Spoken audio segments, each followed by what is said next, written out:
বন্ধুরা, আসসালামু আলাইকুম। সবাইকে শুভ বিকেল জানিয়ে আজকে মার্কেট আপডেট শুরু করছি। মার্কেট সকালবেলায় যেভাবে পড়া শুরু হয়েছে, আমরা আবারও পুরোনো চিত্রগুলো দেখতে পাচ্ছি বাজারে, যে 3%-এর অবস্থা। 3% যদি নাই থাকে, তাহলে আজকে আসলে আমাদের বাজার কোথায় গিয়ে দাঁড়াবে। সুফল কুফল দুটি আসলে আমরা এটা করছি।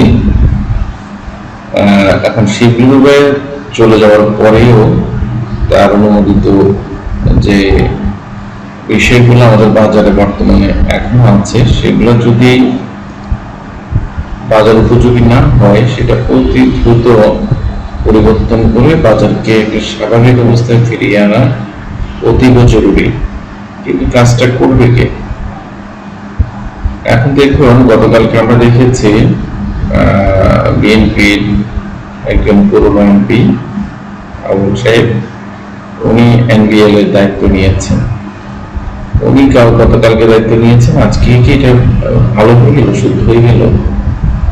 আমাদের আর্থিক প্রতিষ্ঠানগুলো যে ধ্বংসস্তূপে পরিণত হয়েছে, সেখান থেকে টেনে উঠাতে হলে মিনিমাম 3 থেকে 5 বছর সময় লাগবে। আর যেভাবে আমরা বস্তা বস্তায় টাকা পয়সা, বিভিন্ন সচিব, এমপি মন্ত্রীতে, এটা অনেক বড় ব্যাপার তাদের কাছে আমরা পাচ্ছি। তো সেই জায়গাটা থেকে আমাদের বাজারে আসলে টাকা নেই, টাকা সব পড়ে আছে বাইরে।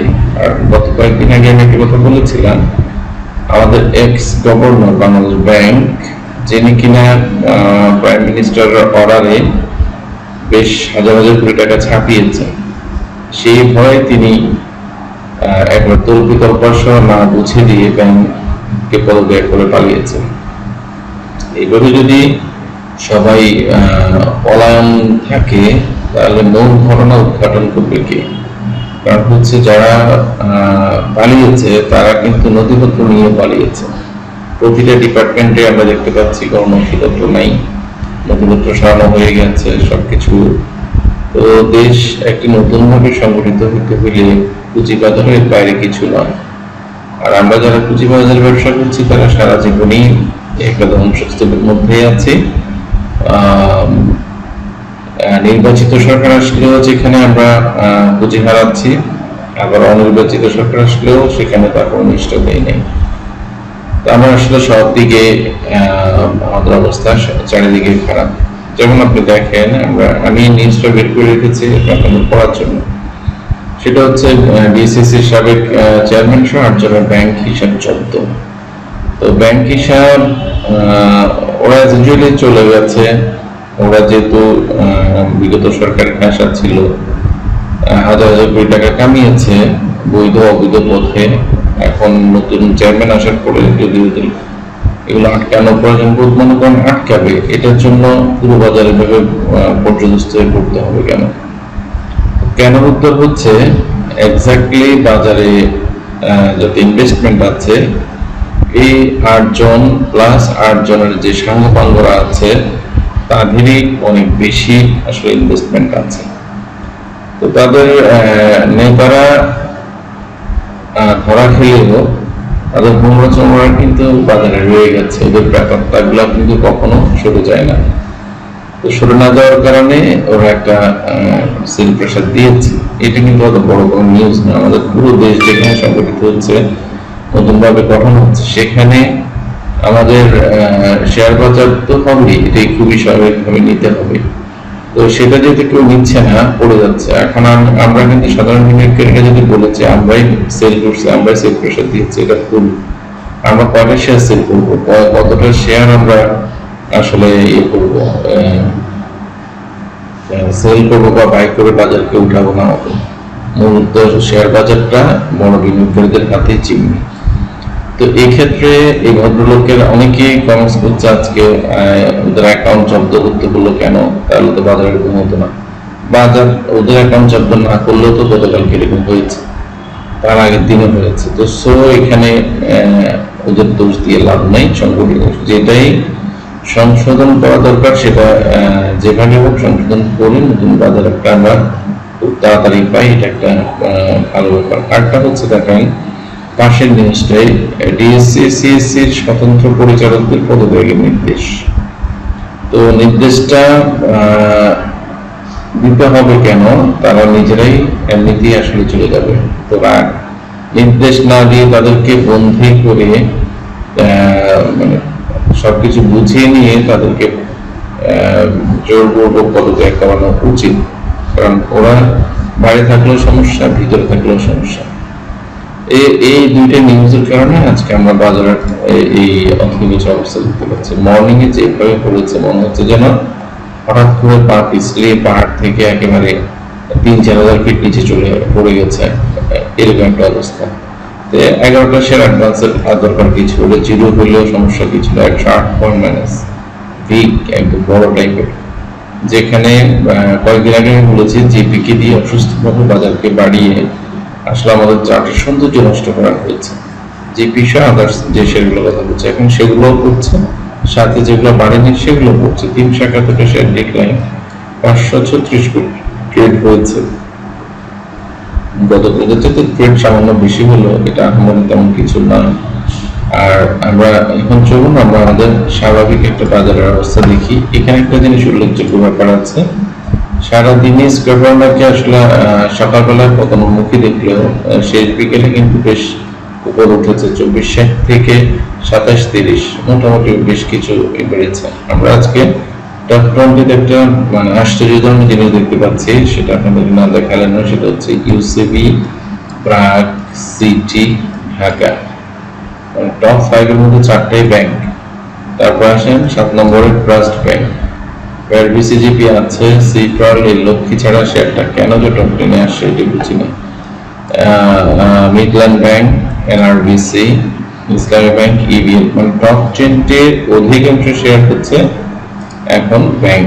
এখন কি সেলিং ক্লাইম্যাক্স এর জন্য এই শেয়ারগুলা টপ 20 তে এসছে নাকি অন্য কোনো কারণে? তো দেখুন আমাদের পয়েন্টস পাওয়ার জন্য এর চাইতে ভালো তেমন কিছু নেই। ইউসিবি যদি একটু সামান্য বেড়েছে, ব্র্যাক ব্যাংক, তারপরে সিটি ব্যাংক বেড়েছে, ঢাকা ব্যাংকও মোটামুটি বেড়েছে। এই কয়টা ব্যাংক বেড়েও কিন্তু আমাদের সূচকে বড় ধরনের কোনো প্রভাব ফেলতে পারেনি। তো ব্যাংক কেন হঠাৎ করে টপ 10 আসছে, এটা একটা দেখতে, ব্যাংক যখন বাড়বে তখন কিন্তু অন্যান্য বাজারের অন্যান্য সেল এমনি পতন হবে। তো চলুন আমরা একটু আমাদের চার্টের স্ট্যাটিস্টিক্সটা দেখে নিই। গতকালকে আমরা যে চার্ট প্যাটার্ন দেখেছিলাম সেটা অনুসারে আমাদের বাজারের আজকের কন্ডিশনটা কি হচ্ছে। আমি একটা চার্ট ড্র করেছিলাম, সেই চার্ট মোতাবেক আজকে কিন্তু আমরা একটা মূল্যবান সাপোর্টে চলে আসছে আমাদের ইন্ডেক্স। এমনকি যেখানে বক্সটা ড্র করেছে ওহো জায়গাটা কিন্তু টাচ করে বাজারটা একটু সামান্য উপরে উঠেছে। তো তাহলে আগামী দিন কি করতে হবে? আগামী দিন কি এই সাপোর্ট থেকে বেড়ে যাবে? এখন সেটা বলাটা একটি কারণে মুশকিল, সেই মুশকিলটা বলি। কারণ নর্মালি এটা একটা মেজর সাপোর্ট জোনের মধ্যে এসছে, এই জোন থেকে পড়বে আর কেউ সমস্যা নেই, কিন্তু এখান থেকে একটু বেড়ে পড়ুক তাও ভালো, অথবা পড়ে গিয়ে পারুক সেটাও ভালো। কিন্তু এখন বাজারে যেটা একটা নিউজ আপনাদেরকে দেখালাম, আমার এত মোটা দাগের যে সাপোর্ট জোন আমি ড্র করে রেখেছি, বড় 100 পয়েন্টের একটা জায়গা, এটা এই 100 পয়েন্টের জায়গাটাও কি আসলে আমাদের জন্য নিরাপদ? এখন এটা একটা বড় ধরনের প্রশ্ন হয়ে দাঁড়িয়েছে। কোনো শেয়ারই কিন্তু প্যাটার্ন মানছে না, তারপরে সাপোর্ট রেজিস্ট্যান্স কোনো কিছু মেইনটেইন করে কিন্তু কোনো কিছু করছে না। তো সো এই অবস্থায় আপনাদেরকে এই সাপোর্ট থেকে বেড়ে যাবে এটা বলাটা খুবই মুশকিল। যে কারণে এক্স্যাক্টলি আমি আপনাদেরকে নিউজগুলো দেখিয়েছি। তো আমরা প্রত্যাশা করব আগামী দিন বড় পরপর দুদিন বড় পতনের পরে তারপরের দিন কিন্তু একটা বড় ধরনের বাজার বাড়ে। তো এই ক্ষেত্রে নতুন চেয়ারম্যান এসছে, তিনি যদি বাজার পর্যবেক্ষণ করে থাকেন কি কি কারণে বাজারের এই অবস্থা হয়েছে, তাহলে কিন্তু উনি হয়তো চেষ্টা চালাবেন আগামী দিন বাজারটাকে সবুজ রাখবে। তো সেটা যদি সবুজ রাখে তাহলেও কিন্তু আমাদের যে চ্যানেলটা আছে সেটাতে কিন্তু আরো 100 পয়েন্ট পড়ার জায়গা আছে। যে পরিস্থিতিতে বাজার পড়ছে 100 পয়েন্ট পড়ার পরে আর কোনো অবশিষ্ট কিছু থাকবে না।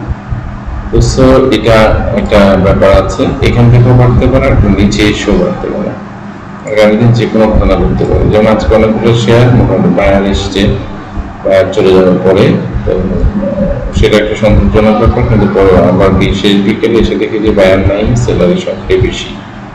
তো আপনারা সবাই যাদের শেয়ার আছেন সবাই লসে আছেন, আর শুরুতে যদি 3% পড়ে যাচ্ছে, সেলও করতে পারছেন না, বেরোতে পারছেন, এটা একটা দুঃখজনক ব্যাপার।